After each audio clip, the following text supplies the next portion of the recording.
Secunderabad Ganesh temple నుంచి మొదలైన అయ్యప్ప స్వాముల మహాపాదయాత్ర 28వ రోజుకు చేరింది. అయ్యప్ప మాలధారులు పుదుచిత్రం నుంచి నమక్కల్కు చేరుకున్నారు. స్వాములకు రమేష్ రెడ్డి పందిరిపల్లి, చల్ల చిన్న నరసియాన్ భిక్ష ఏర్పాటు చేశారు.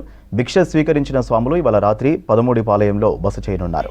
స్వామివారి భజనలు, పాటలు పాడుతూ పాదయాత్రలో గురుస్వాములు RL Nayak, P Naveen Yadav, S Srikanth, S Sudhakar, Rinku స్వాములు పాల్గొన్నారు.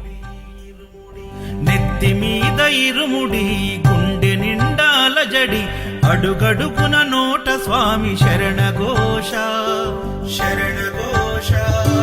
ఇల్లు తల్లిదండ్రులొదిలి, భార్య పిల్లల బంధమొదిలి, కానల్లో కాలి నడక సాగే యాత్ర సాగే యాత్ర. అయ్యప్ప స్వామి భక్త బృందం గురుస్వాముల వెంట యాత్ర.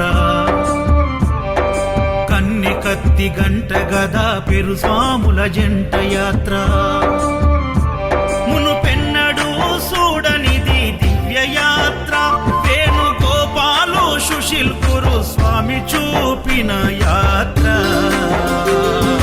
పాదయాత్ర.